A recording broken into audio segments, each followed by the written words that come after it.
All right, thanks John for meeting with me today. As you know, we're looking at strategies to help resolve this deterioration in the employee relations. There's been a breakdown. It's escalated to the point where it appears that 11 union reps have become quite powerful and have been unreasonable in their request. The burning question is, how are we going to resolve this? As you know, I have sent out a letter to all staff making them aware we will take action.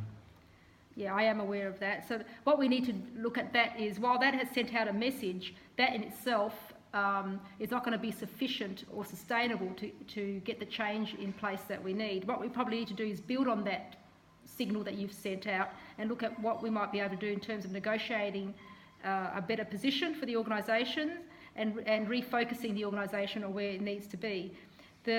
In the current state of play, it would be fair to say that there is little trust between management and the staff. I would say it has deteriorated. That's a fair point too.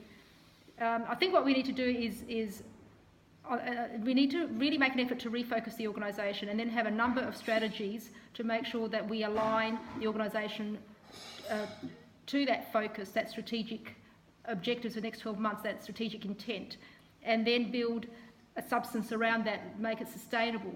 And we do need to work with these employees and their union reps as best we can.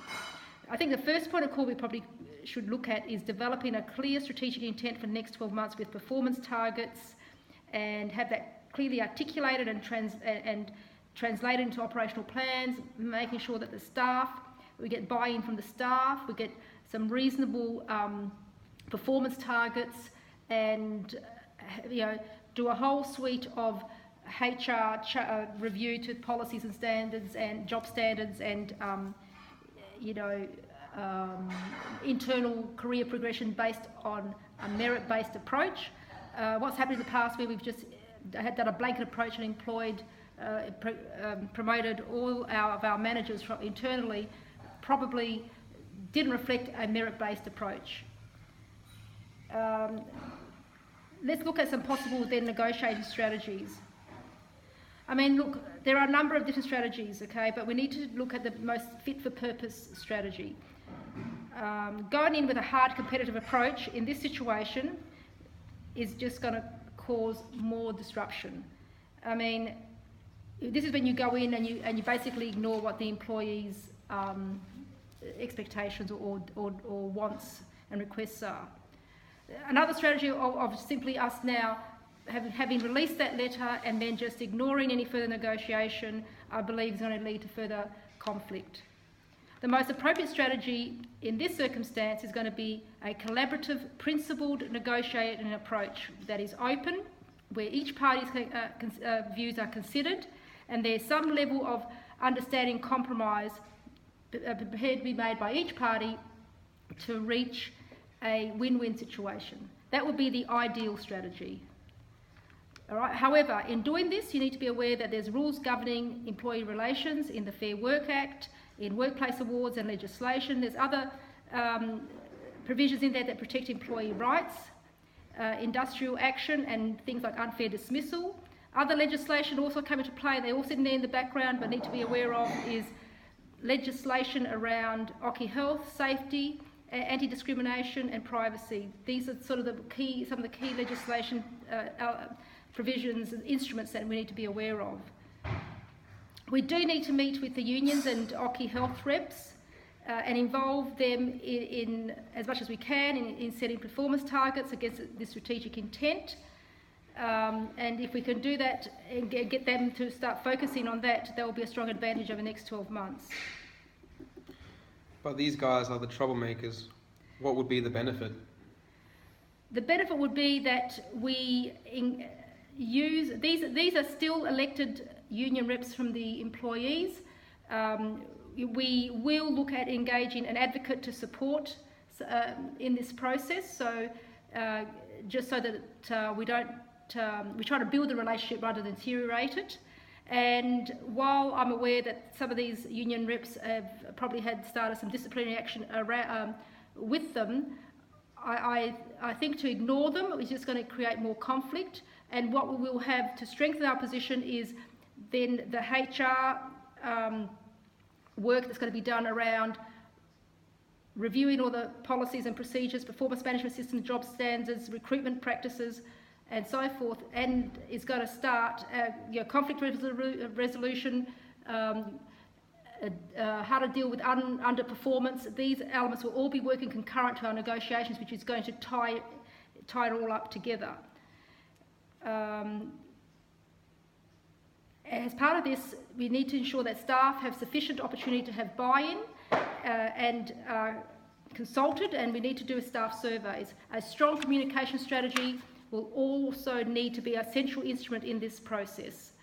And we need to show that we are genuinely interested in working with the employees, and we need to have some really good communication methods in terms of intranet surveys, newsletters, face-to-face meetings, and a communication strategy will also underpin all of this. Regular meetings with the various representatives. We may even engage a dedicated person to work through the change management process, which will keep reporting on the progress reports of against performance targets, and monitoring how the staff are behaving, looking at absenteeism, what are some of the root causes of that. So a whole body of analysis and continual work will make this sustainable over the next 12 months. An ER, employee relations plan, once again also with some targets, reducing absenteeism, building better relationships and team dynamics, and so forth. Better support between the executive and the managers. There's been some comments about managers not feeling supported, looking at all of that and so forth. In looking at the breakdown in ER, we've had quite three areas. We've already mentioned that the executive have not supported managers, and they've had a fair bit of abuse. There's been that hostility with the unions and the absenteeism, and these are some of the things that we would then put in our performance targets in the employee relations plan to resolve and look at that closely. Some of the steps then to look at this conflict is going to be to provide a clear strategic intent and outcome for the next 12 months that's translated into the operational plans, and then into the individual performance management with their own performance targets, so everyone understands exactly what is expected of them. As part of that will also identify training gaps, and if they need to have any further development, that can also be arranged. This will be also working with the employees to understand the nature of absenteeism and look at whether what it relates to, whether it's workload issues, lack of training, not enough sort of mentoring or support, and that needs to be addressed. I think the key here is going to be to take small actionable steps with the union and employee representatives, and have as much input into the targets and collective bargaining type approaches can be done. One final point is that as a strategy for the company, I would suggest that we also look at having a change in our recruitment practice, and perhaps look at more part-time or some level of casualisation of the workforce. Inherent in that process will be that it will create a power shift away from the unions back to the company, that if they do try to pull in sudden strikes, we have a trained and fluid workforce that can step in and fill in the gaps at those moments. And over time, that will dilute their power. What do you think about that sort of approach? Oh, no, it all seems to make perfect sense. Okay, I'll come back to you next week, and we'll work up a more detailed proposal, and I'll outline all of these different elements that will work concurrently. Yep, thank you. See you next week. Thank you.